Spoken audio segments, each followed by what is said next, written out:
Welcome to the Convergent Impact Leadership Podcast. I'm Eric Savickas, a leadership coach, retired Army officer, and someone who cares deeply about building people-centered leadership in the fire service. This podcast is a place for honest conversations, practical insights, and leadership ideas that help teams grow stronger inside the firehouse and beyond. Whether you're leading a crew or shaping a department, I'm glad you're here. And today I'm joined by Chief Ryan Roberts, Fire Chief of Front Range Fire Rescue in Northern Colorado. Chief Roberts is a third-generation firefighter who began his career as a volunteer in rural Iowa and spent years developing as a leader across multiple organizations, including Red, White, and Blue Fire, Brighton Fire Rescue, and South Adams County Fire. In addition to his operational leadership, he's worked as a fire service consultant, supporting agencies with strategic planning, accreditation, standards of cover, and organizational development. Ryan stepped into the role of fire chief at Front Range Fire Rescue in June of 2025, following a highly respected and established leader, Chief Michael West. What stands out about his transition is the level of intentionality he brought into it, from a structured 100-day plan to clearly defined expectations and strong emphasis on culture, communication, and people. And today we're going to focus this episode on what it really looks like to step into the fire chief role, capturing some of the lessons that Ryan has learned along the way, how to prepare for it, how to navigate those first 100 days, and how you set direction while respecting a strong existing culture. Ryan, welcome to the podcast. I am so glad you're here and we're having this conversation today. Thanks for having me today, Eric. Excited to be here as well. Yeah, I met you probably a couple of months after you first became fire chief at Front Range, and we had a conversation and we were talking about some of your early transition points, and then we've continued the conversation along the way. And it's always struck me that that approach that you took and really being thoughtful about it, certainly things that maybe you could, in hindsight, improve along the way, but things that you really did well that made a difference. And I wanted to be able to talk about it with you. So let's start off. And typically in these podcast episodes, I ask people about their backstory and what got them interested in the fire service to begin with. But since this is about being a fire chief and stepping into that role, I want to actually start at that point. So for every leader, they have to make a decision to step into the arena. And for you, what led you to that moment where you said to yourself, I'm ready to put my name in and throw my hat in the ring for this fire chief position? That's actually a great question. So early in my career, I always said I wanted to be a fire chief. My grandfather was a long-term volunteer fire chief. My dad was a long-term volunteer chief. So early in my career, I always said I wanted to be a fire chief. Looking back, I tested for the fire chief job here at Front Range when Chief West, as you described, obtained the position back in 2019, and I was really excited for opportunities. Back then, I learned a lot from Chief West and others then. And again, it was always something I kind of wanted to do. At one point, I think it was during COVID, I kind of switched and I was like, I don't know if I ever actually want to be a fire chief, right? A lot of challenges, some family things. And I was kind of like, I still enjoy being on a fire truck or running calls as a battalion chief. So I kind of stepped back.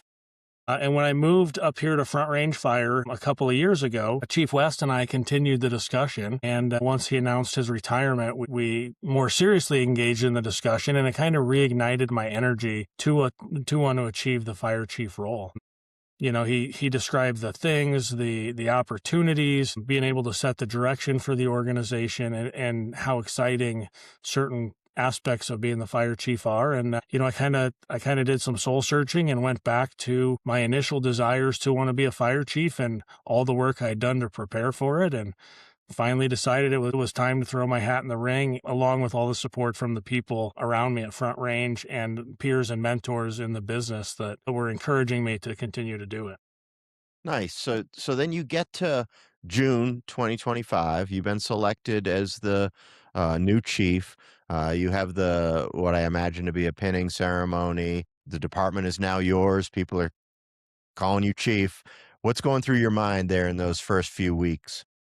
We had a great pinning ceremony and transfer of command.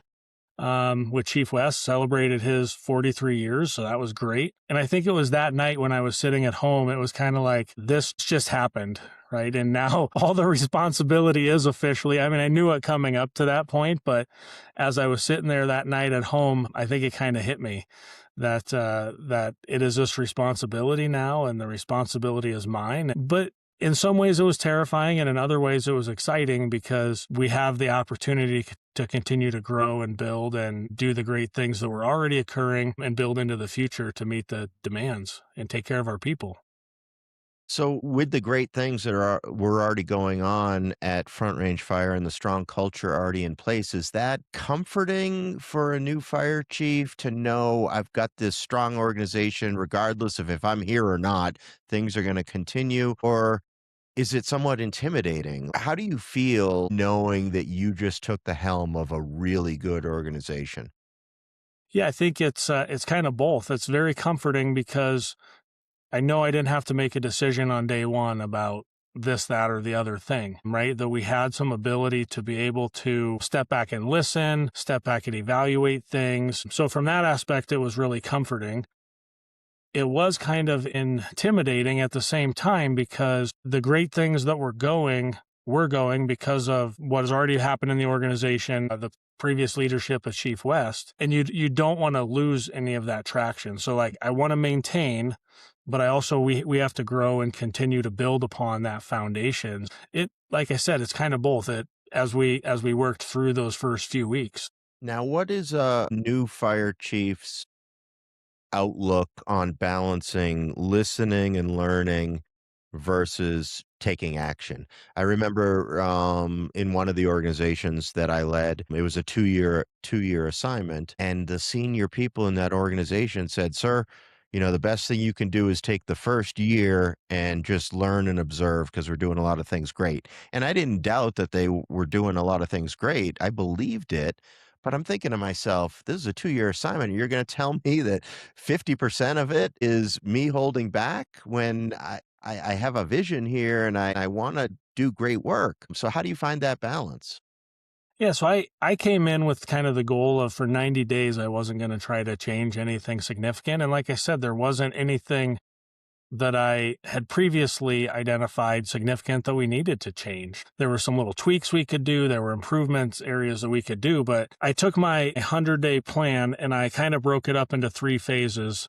Phase one was reaffirm and connect. That was the first 30 days. So, and that was really connecting with the internal stakeholders, seeing what was going on, what areas we still needed to focus on, might be outstanding projects that were occurring during the transition, things like that. Phase two, 31 through 70 days, was evaluate and align, as well as focus on external stakeholder input and feedback and meeting with all of those people. But again, evaluating and aligning, what are we doing well? What areas do we need to improve? What gaps had people identified? And then phase three was the activate and advance phase, where we were going to start planning and laying out what the future was going to hold, with short-term wins and things like that to make sure we captured the things we had identified in those first 70 or so days. And did you set all that up, or as one of Chief West's final acts, did he say, "Hey, I'm going to, based on my thoughts and experience and with your input,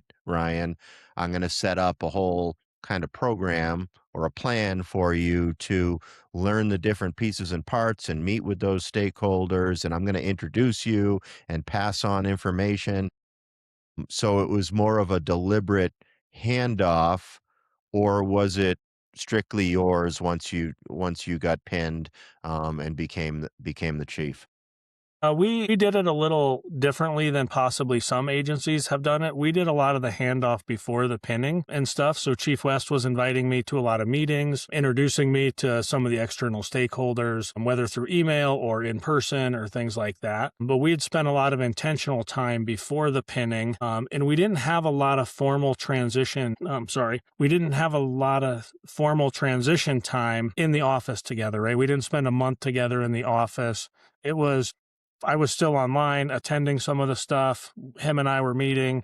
And then when the transition happened, and then he was available by phone. He certainly gave me some information on areas potentially to focus on, but he tried to really leave it up to me to determine how I wanted to do it, because he didn't want to feel like Chief West didn't want it to feel like I have to do everything the way he did it. Mm. That he wanted to be my department, and he also wanted the people to know Ryan is the fire chief, and he's not going to be here to have people come to him instead of come to me and things like that. So we made that transition very clean at that point.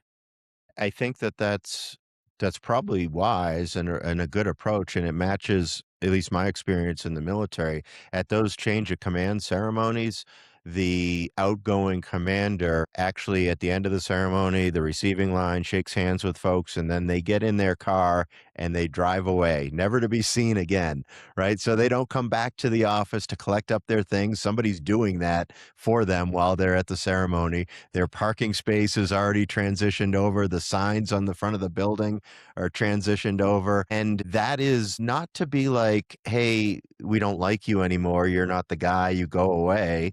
But it is to give the department and the members of the department or the military unit a sense that there is a new chief, and it's not mom versus dad or two people that we have to figure out who do we talk to, right? Like, just a clean break there, and nothing against Chief West in that. Yeah, So I go and ahead. I think that approach was very good, and I think Chief West had put a lot of intentionality into that, and like you said, he wanted that clean break, and he wanted people to know that I was now the fire chief. And like you said, it's not mom versus dad or who do I talk to. It's no, this is the transition, and somebody call me if you have a question. Yeah. No, I think that's good. So going back to your 100-day plan, and I've read it, and you were just articulating the phases in it, and I think it's really good. Did you develop that on your own, or is that something through the different departments you've worked with that you've seen before, or maybe they teach it at, fire officer, whatever level? Is that something that you got some input on?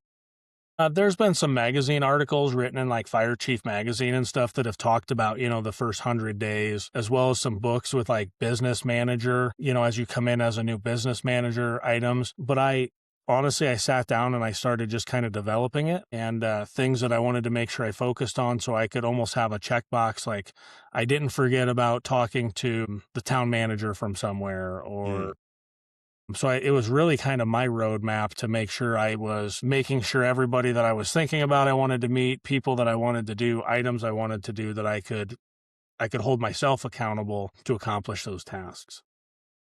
Now, when you're having those deliberate conversations and you're meeting with staff and asking questions and listening and working through that 100-day period, was there anything that you learned from those conversations that either surprised you, that you didn't think was true from your previous position or didn't know? Right now that you're in the chair, you're like, oh wow, I didn't, this is new, or something that shaped like maybe a change that you initially had in your mind that this is the direction I want to go, but the conversation itself gave you new perspective. Anything that stands out? I don't think there was a whole lot that really stood out other than, like learning a budget, that was 50% of the way through, as well as, right, there's always going to be ghosts in the closet, so to speak, whether weren't an issue under Chief West leadership, or as we've continued to grow now are becoming a thing. And I think it opens up one thing. Anytime you have a transition in leadership, right, people are probably going to ask questions that either they wanted to ask the previous boss or leader, or they had asked, they didn't like the answer, and it's still a concern to them. So now they're going to ask the new guy and see if they get a different answer or approach or something like that. That was probably the biggest thing, is trying to weigh some of those things out as, right, is this a true new problem, or is this a problem you didn't like the answer to a year Yeah. ago, 2 years ago, 3 years ago, or whatever the case might be. Or something like, "Hey, Chief Roberts, Chief West wasn't able to do this before he left, but he promised that we were gonna be able to wear shorts, so are you gonna follow through with that?" Like, something totally off the wall that you're like, "Nah, I know he didn't say that." Yeah. Yeah. Now there was definitely some of that of, and it's trying to balance and right, like I said, is it a quick win or is it a or and truly is it a problem or is Mhm. it a gripe or is it a complaint? And how do we move forward with that? But again, taking that time to kind of digest it, evaluate it, and see where we needed to go with it. Right. So you're in your 100-day window. I know that there's not a particular day where you start transitioning from listening and learning to now doing and taking action. But was there maybe a demand signal by department members or senior leaders or command staff that let you know, like, hey, chief, we need you to give us your thoughts on this thing, or we need your vision, or we need to know what you want here, even though you're still probably digesting and learning and observing? I would say with our senior leadership team, so our two deputy chiefs as well as our admin director, the first few meetings were fairly laid back, even from them continuing to gather information. And I don't know that it was a formal like, okay, now is the point we have to make the transition, but a couple weeks in, you could tell it's like, okay, we need to start making some decisions on this thing, and this thing, right? Because the organization keeps running. The Mhm. operations chief still has all these things that he's been working through for the last however long, even that started a year ago that are now being finalized, that we got to make some decisions on. So it felt like a natural, decisions were starting to be made, vision was starting to be further communicated to the staff. And I do a video once a month, something that's been going on here at Front Range. And every month I would put up even the 100-day plan and what I feel I've accomplished, what areas that we're kind of working in, what are the critical things that are kind of going on right now, and things like that. So I was trying to make sure I was communicating through the 100-day plan and showing them. I pulled the plan up on the screen and showed them exactly what it looks like and what date I met with the Evans fire chief and the Greeley fire chief and different things like that. Do you remember specifically any of those early decisions being like have more substance or being more weighty than simply saying, hey, chief, we need you to sign this policy letter, or chief, we need you to make a decision to allocate budget for this thing that was already in the works, maybe, right? Like more routine things, I'm sure you had a handle on. But do you remember a moment where you're like, all right, this is a tough call, and now I guess this is why chiefs get paid what they get paid, because it's my call to make. If it were easy, someone would have made the decision below my level, and they're elevating it to me because, I'm the person in the seat.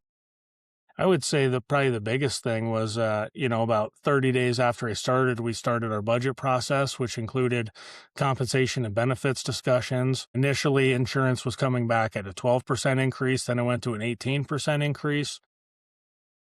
So it's probably that moment where we had our compensation group together and we all had the same priority but competing priorities, right? They want the highest compensation, the best benefits, everything we can do, but if we're getting hit with an 18% increase plus salary increases plus the issues that were coming out of some of the state bills that had been passed, like wow, we're not going to be able to fund all these things, and there's Mhm. going to be tough decisions on how do we build the 2026 budget to prioritize those things. That was probably the biggest thing, and it was that was started 30, 40 days into the process, and, feeling like you couldn't maybe meet the full goal of the people and even my own goal, but knowing we had to have that hard conversation about there's only so much money in the bank or in the pot, Yeah. so to speak.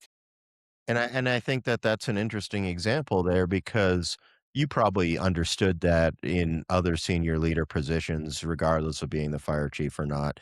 But like from a member perspective, sometimes not that they are looking at a superficial level, but some of the decisions that members look at and they think, well, this is a no-brainer. Why isn't the chief looking out for us? We deserve more, right? Like whatever it is, now you're in the seat and you're like, okay, the long-term success of this organization and our ability to fund the things that are necessary have direct impact here. And it's something you got to wrestle with. It was a great, going back to that, it was a great discussion, and I was fully transparent.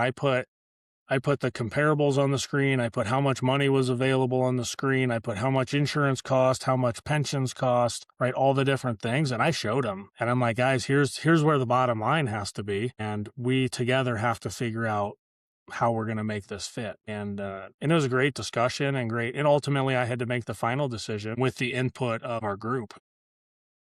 Do you think that that that earned you some goodwill there and that people were on board with that, or was there still a faction that Chief's screwing us here?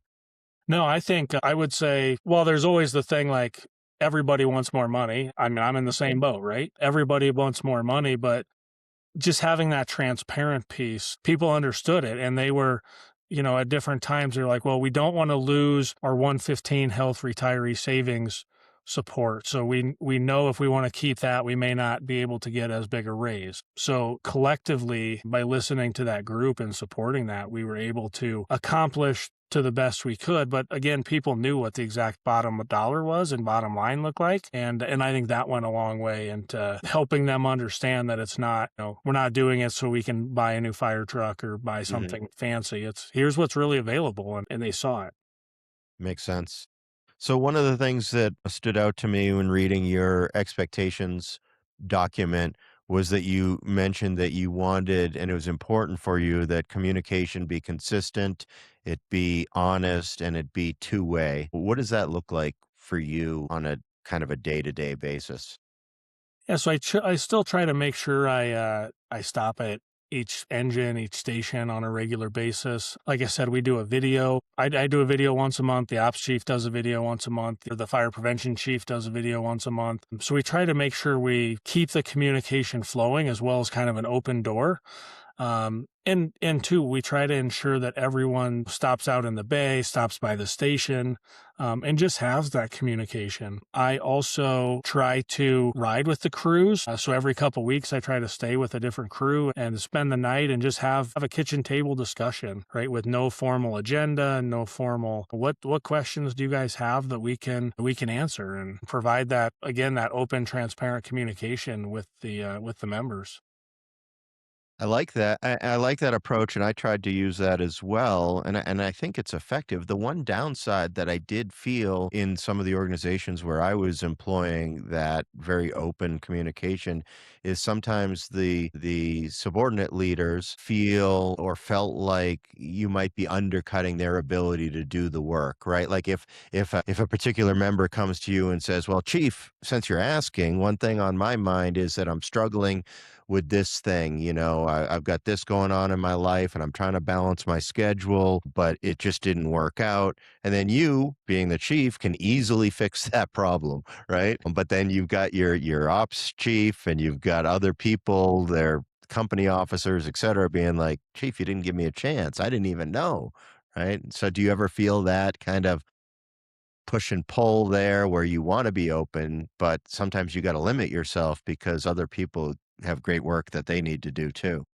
Yeah, and I've definitely felt that, and I've tried to be really intentional about that. That like if somebody would come to something that even if I'm like, oh, we could solve this in about 7 seconds, that try to be like, hey, have you talked to the deputy chief about this? Because that's the route we need to go before I engage in this, right? And if the answer is no, well, then go talk to him, right? But yeah, I've tried to be really intentional about making sure that that doesn't undercut, like you said, the authority of those other positions and making sure they're still following that appropriate chain of command with those things.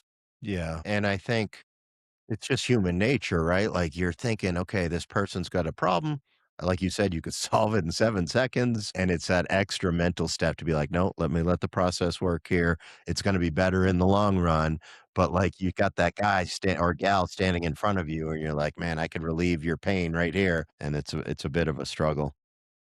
Talk to me more about what some of the things that have been raised at these kitchen table or bay conversations as you do your what I would call battlefield circulation, whatever a fire service equivalent is. Your circulation as a leader around to uh, the different companies. What are you finding that's critical that now you might adjust your approach moving forward? Yeah, the things that were raised, let's see, probably one of the biggest things, we have a pretty robust succession matrix, and Chief West did a great job getting that implemented for us. And as the organization's grown, and it's even something during our handoff, Chief West and I chatted about, was as the organization's grown, the needs have changed, right? Like maybe not every person has to be qualified to be able to drive a fire truck anymore, or as early at least, and things like that. So again, kind of listening to some of those, and then looking, right, it's not changing necessarily what was in the past, it's changing to meet the modern times and the modern demand, because as we've got more people, as we've got more opportunities, right, like we're not responding in the same way we did 5 years ago, whether it be people, apparatus, equipment, a regionalized approach versus just a front range approach, and things like that. So that's probably one of the biggest things. And then we have a document called the Front Range Way, and it's basically our code of conduct and our written culture, so to speak. And that document was drafted by the members, for the members, obviously with the support of Chief West and them. But it's really their document, and that everybody loves that document. Everybody lives by that document. And people want to make sure that we're not venturing away from the words written in that document, and we're not watering the culture down. We're not watering conduct down. We're not watering that down, and we keep the strong foundation and only build upon it and not take blocks out of it, so to speak. So if it's drafted by and with input from the members in creating that document originally a few years ago, whenever it was created, does it have any of the imprint of the chief on it? Like if there is code of conduct and whatever in there, maybe the chief has some thoughts on that. Does it have your stamp on it at this point, or is it relatively untouched from what it was? It's relatively untouched today from what it was, and it's actually a board adopted document even, so it's got that level of adoption. And we have an agreement that we're going to revise it every 2 years to keep it a living document and things like that. So starting early this fall, we're going to start the next revision of it. And I think while it doesn't have my official stamp on it, right, it has every person in our organization's interpretation of what it is, and discussions that we, again, have around the kitchen table, we have during meetings, that identifies how we all understand and have implemented this document within the organization. I like it. Sounds like an effective tool to keep everybody kind of the same mindset, not the same mindset, but kind of part of the team, right? That mindset that we're all in this together. This is our department. This is our identity beyond just the mission statement that's on the wall or on the website. Do you have, and I'm curious about this, in the military, military organizations often have a executive officer, or at higher level organizations, a chief of staff, somebody that kind of herds the staff, herds the cats and dogs together, keeping everybody rowing in the same direction and almost setting the pace for the organization, right? The chief, or the commander in the military, wants what the commander wants when the commander wants it. The chief of staff, or the XO, kind of knows when to spur on the staff to move quicker and do more, and knows when things are too much to pull back a little bit, still providing the boss what the boss wants when the boss wants it. Do you have somebody in your organization that is kind of your honest broker, that sticks their head in your office and sits down and says, "Chief, here's the feel of what's going on right now. I know you said your priorities are X, Y, and Z, but this is what we can reasonably do. This is where we need to pull back a little bit," respectfully, of course, Yeah. but giving you that kind of honest take on what's going on. Yeah, I would say honestly our full senior leadership team, but our operations chief, Nat Cronholm especially, right? He obviously has the biggest grouping of people under him within the organization. But yeah, he'll definitely come in and he's like, I know you wanted this done yesterday or even next week or 2 weeks from now. He's like, but that's not a reality. And so I really appreciate him coming in and having that open conversation of like, this is too much right now, and we need to slow this down. We like where it's going, but we just need to slow down and take a few more minutes or a few more weeks or whatever to ensure we can do it right. And and I think that's one of the things probably in almost every fire department, right? That for the chief, it's easy to be like, I want to do this and this and this and this and this. But the people that are available to do those 7 tasks aren't so a lot of them could be the same people that are doing 5 of them. And, and so, yeah, having somebody, like I said, Nat in our organization would be the one that I really feel that he will come in and be like, time out, like we're going too fast. We need to slow down. Or we need to make sure we accomplish this correctly would be who kind of fills that role, I feel. And do you do a good job of knowing that input from Nat is really valuable in something that you need? Like, I know you're saying it here in the moment and it is a relaxed conversation, but like maybe when Nat sticks his head in and is like, Chief, we can't do that. That's too much. You might have a tendency to be like, come on, Nat, what's going on here? Why can't we do this thing? Right. Like, so I think just it takes reminding that for this person to be able to give me this input, I need to continuously demonstrate that I value that honest approach. Yeah, and I feel we have a great relationship with that. Obviously, he could only be the one that answered that. But yeah, I mean, when he comes and says that, he's also very thought out and Mhm. very planned on his approach, right? And he's not doing it on everything. Or so yeah, when he comes and says it to me, I really need to listen, and I need to take his honest feedback and listen to that. And right, and we're gonna adjust a little bit, and we're gonna shift on the fly, and unless it's something that has to be done by the end of the week for a legal requirement or something, we're gonna adjust a little bit and move forward together at a pace that our people can support. Because ultimately, if they're not able to do it right, or they're super stressed, at home, they're not as effective as they could be here. One of the Speaking of input, and I truly believe that you do have great input from the senior leaders and the staff and that. One other thing in the military that is actually mandated that each after I forget the number of days, maybe it was 90 days for each military organization, you had to do a what was called a command climate survey. And that survey went out to all members and answered questions about policy and about safety and other things to get a sense from for that new commander based on the churn of the new transition, how things are going. Have you done something similar in your department to solicit the feedback, anonymous feedback of the general organization to kind of know where things stand?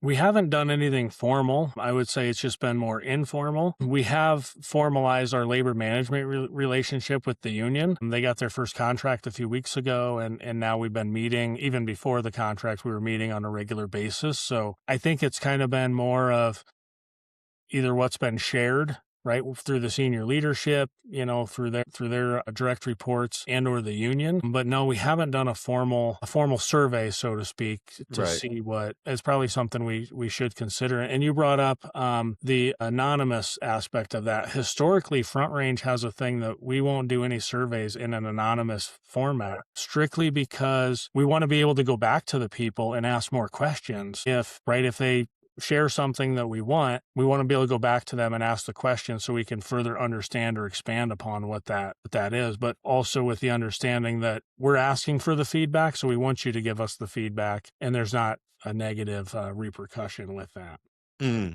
I could see that. I could see where that's beneficial, but maybe if you're, new firefighter on the line, concerned about career progression, do you say what's on your mind or do you not say what's on your mind? I always found that those surveys, though, while very helpful and necessary, like you as the new leader in the organization, putting your blood, soul, tears into your work, you get it back and you're like, Eric sucks. And you're like, I've been trying really hard here or whatever. Right. Like, so some of it, can tend to be, shocking. Yeah. So now that you've beyond the initial transition period and you've kind of got your feet under you, what are some of the top priorities for Front Range Fire moving forward? Top priorities. Yeah, it's first priority is we're looking to get a station built on our west side. So we've been spending a lot of time on identifying the right location, and everything like that. So it's something that had kind of been started, but now we're really narrowing it in. And hopefully tomorrow night at the board meeting, we get that approved to continue forward.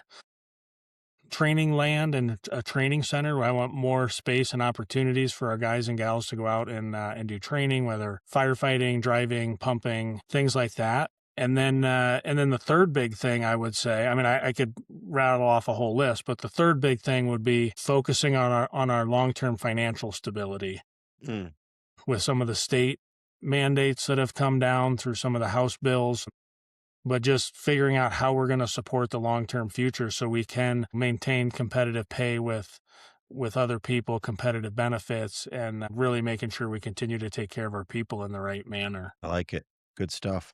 So as we wind down here, Ryan, I got a couple of final questions for you. One of them I typically ask the great leaders that I've interviewed on this podcast what advice they would give to somebody looking to step into a leadership position, that type of flavor of question. But for you, since we're talking about transitioning to fire chief role and all that goes into that, I know that there are departments all around Colorado, some very close to you, that are going to be transitioning here soon with new chiefs. So what advice would you give those new chiefs if you sat down for a cup of coffee with them about their first 100 days after pinning on? Yeah, I think the biggest thing, as I said earlier, is truly just listen to the people. They probably have the great ideas and they have the things that makes their job easier, their family better supported, them happier at work, right? Not that we're going to give them everything they want, but listening to the things and the challenges that they face on a day-to-day basis, I think would be the biggest thing. And the other thing, that I've continued to have to learn is when we have to say no and give them the reason why, they might not like that decision, but they ultimately aren't mad at you or me. They might be upset that we couldn't wear shorts on duty or whatever the thing might be. But if you can give them the why, they're probably understanding of that, even if they disagree with it. And but just keep that open dialogue with them, but know you're going to have to make some hard decisions. Make sure you stand by those and make sure you explain it back to them, and I feel that goes a long ways. Was there anything in hindsight that you would do differently yourself? Like anything that you started off doing, maybe burning the midnight oil and staying late every night or whatever you look back and say, man, if I was going to be a new fire chief again, I would totally do this one thing different. I was really intentional about not burning the midnight oil for a couple reasons. One, I didn't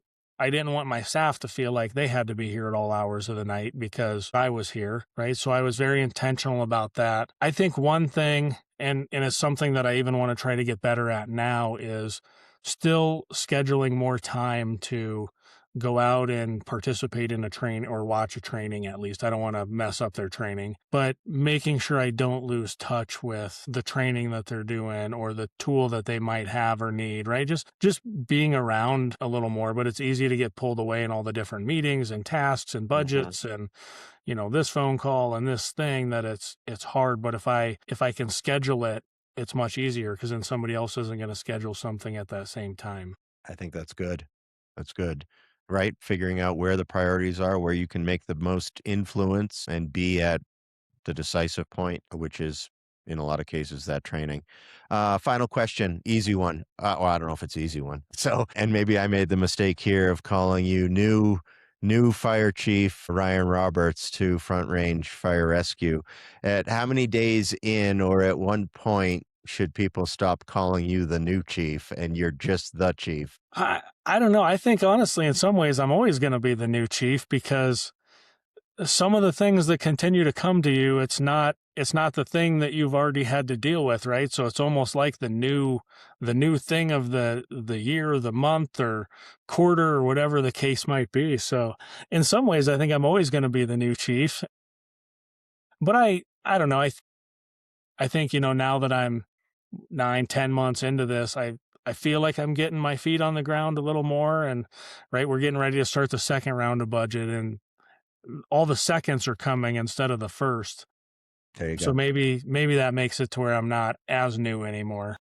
Yeah, or maybe it's all the way until the next pinning ceremony for the next chief, and all in the same moment you go transition from the new chief to the old chief right in that same day.